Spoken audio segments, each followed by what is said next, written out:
As a girl, what would you do if you fall in love with a blind man and later found out he is a billionaire? What this video let me tell you an interesting story. Please do not forget to like and subscribe to our page for more videos like this. In a bustling town nestled between the hills of Nsukka and the markets of Enugu, there lived a man known by no one and seen by everyone.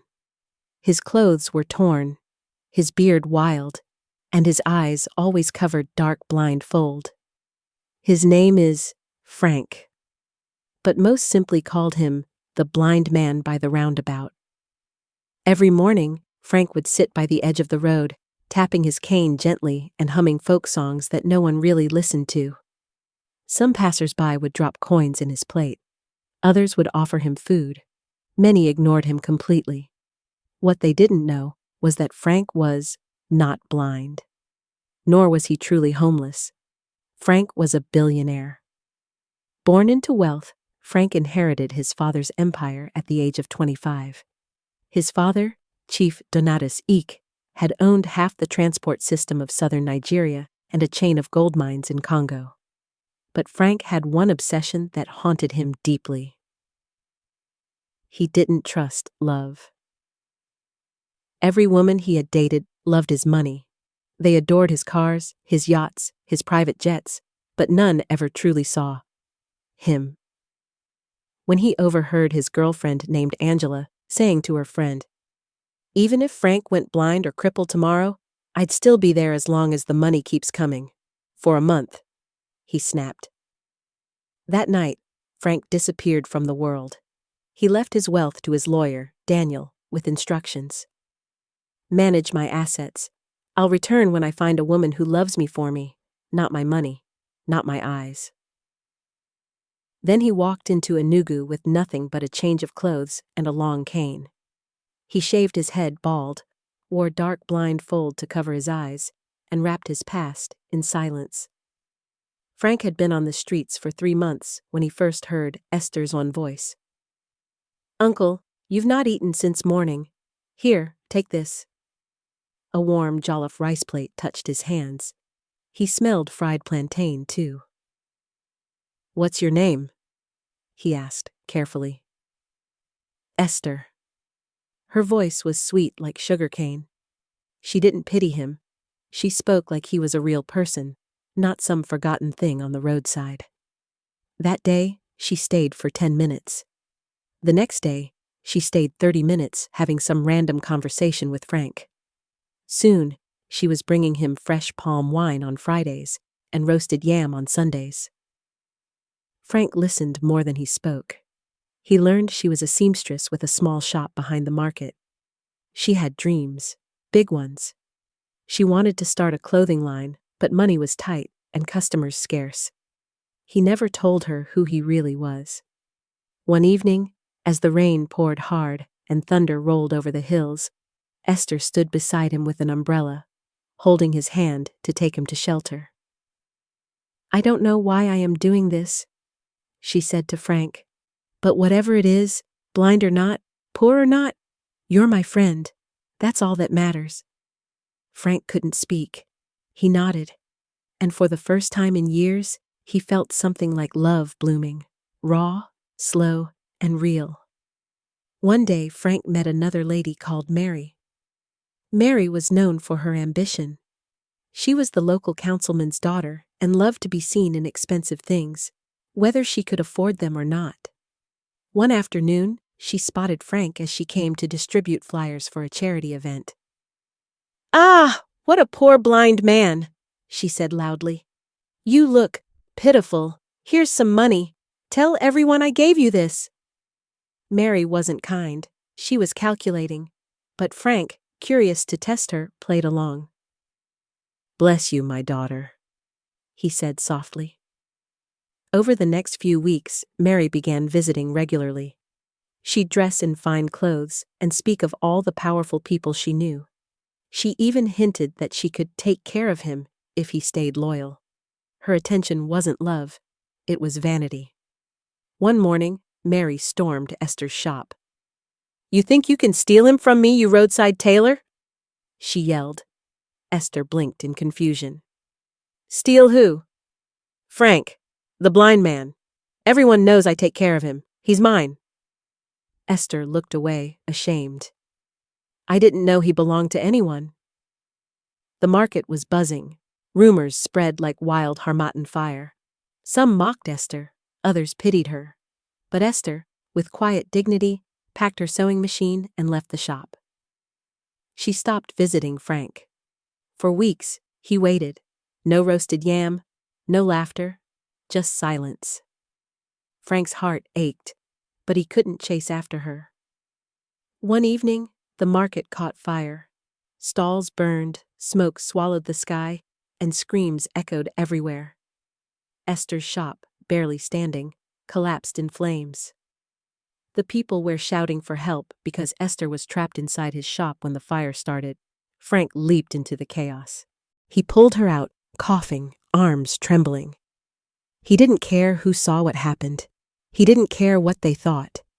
He had removed his blindfold earlier to help Esther, and Esther saw his eyes, clear, sharp, and very much not blind. You can see?" she whispered, shocked. Frank swallowed hard. "Yes, I never meant to hurt you. I was searching for something real." Tears welled up in her eyes, not from betrayal, but from truth. "You lied to me. I did, but everything I felt for you, that was never a lie." People were gathering now. Frank has called his lawyer Daniel for emergency due to the fire outbreak, and just in few minutes, a convoy of black jeeps pulled up. The lawyer stepped out in rush to help out and open getting to Frank. He greeted him. "Good day, sir." Gasps erupted in the market. Did he just call him sir? Market women whispered. Mary, who was present in at the moment Frank was holding Esther, screamed, "You're rich!" Frank turned. "I was never yours, Mary." He faced Esther. "I want to take you away from this pain. Start again, with me." Esther looked at him long and hard. "I need time," she whispered. Frank nodded. He left Enugu that night, but he didn't go far. Weeks after he bought the entire market, rebuilt Esther's shop first, and left one note on her sewing machine. "When you're ready, come find me." But Frank did not mention his location to Esther. Weeks later, as Esther sat by her new shop, a girl approached.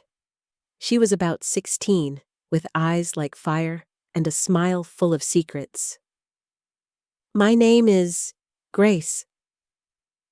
I used to be blind, but a man named Frank paid for my surgery. He told me to find you and give you this." She handed Esther a small wooden box.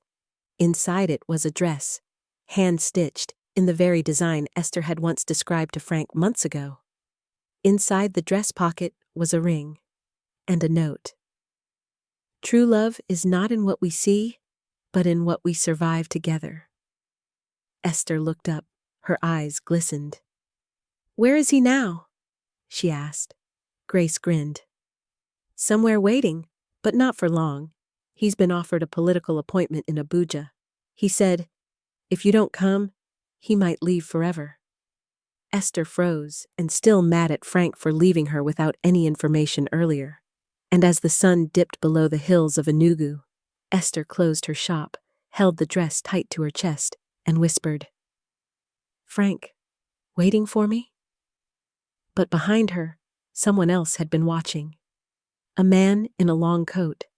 A stranger who knew too much about Frank, and Frank never knew anything about him. He wasn't ready to let him go so easily. He has always watched Frank and Esther from a distance after Esther turned down his proposal many times he attempted. His name was Nelson. Older, rugged, and cold as stone. A scar ran down his left cheek like a river of secrets. He'd been monitoring Frank since he came to Nsukka because he knew his real identity, but he never spoke to anyone about it. 10 years ago, Nelson had worked in the same mining empire Frank inherited. He was a partner to Frank's father, but after a business betrayal, he was exiled from the company. He went into hiding. His wealth vanished, his name erased. And now, he wanted everything Frank had. Love, money, power, and most of all, Esther. Weeks passed. The air smelled of harmattan, dry and crisp. Esther could not forget Frank, his sacrifice, his honesty, his brokenness. She wore the dress he gave her every Sunday, though she hadn't yet found the courage to visit him. But one morning, Grace returned to her shop, running breathlessly. "They've taken him." Esther stood. "Who?" "Some men, soldiers, guns, black jeeps. They stormed the mansion last night." Esther asked, "What happened?" Grace was shaking as she tried to describe Nelson. He had a scar on his face," she stammers. "One of them had a scar on his face." Esther shook her head. "A scar on his face?" Esther's hands trembled. "What does he want?" "He says Frank's under investigation. Fraud, theft, treason, everything." Esther didn't wait. She locked her shop, tied her dress tighter, and followed Grace. Frank sat on the marble floor of his mansion, once a mansion, now guarded by armed men. His hands were cuffed. His lip was bleeding. Nelson stood above him, smiling with triumph. "You should have stayed poor, Frank," Nelson whispered. "Pretending to be blind? Clever, but not clever enough." "You have no case," Frank muttered. "I built this. I can prove everything." Nelson chuckled. "You won't live to prove anything. By the time I'm done, the world will believe you stole it all. And while you rot in prison, I'll be sitting here, with your woman." Frank's eyes burned. "She'll never love you." Nelson leaned in. "She won't know. She'll think you vanished again. I'll tell her you abandoned her, left for Dubai, or died." Then the doors burst open. Esther stormed in like a thunderstorm in human form. "I want to see Frank," she shouted. Nelson smiled calmly. "Esther, he has left you. He's not the man you think." "You think I'm a fool?" she said. "I've seen liars. You smell like one." She pushed past the guards. When she saw Frank, bloodied, cuffed, her heart shattered. "You came," Frank whispered. "I should have come sooner." Nelson clapped mockingly and laughed at them. What a love story like Romeo and Juliet, but too late. Before he could finish, police sirens wailed outside. Dozens of uniformed officers swarmed in, led by Lawyer Daniel, holding arrest warrants.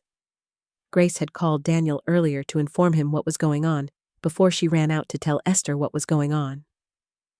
"Mr. Nelson Obata," the lawyer declared, "you are under arrest for fraud, corporate sabotage, and impersonation of a federal officer and illegal possession of firearms." Within moments, the villain was dragged away in cuffs with others men he called to impersonate as soiled heirs. 2 days later, Frank stood at his mansion balcony, finally free. Esther stood beside him, wrapped in a new dress she'd made just for an occasion, red with gold trimmings, the color of fire and forgiveness. "I don't know what to say," Frank said. "Don't say anything," Esther replied. "Just don't disappear again." "I won't. I don't care about the mansion, the cars, the billions. But if you ever lie to me again, I won't." He smiled. "Ever." They laughed, and for the first time, Frank kissed her. Not as a blind beggar, not as a billionaire, but as a man who had finally found home and true love. But then something happened. Watch out for part 2, and please subscribe to my channel for more interesting stories like this.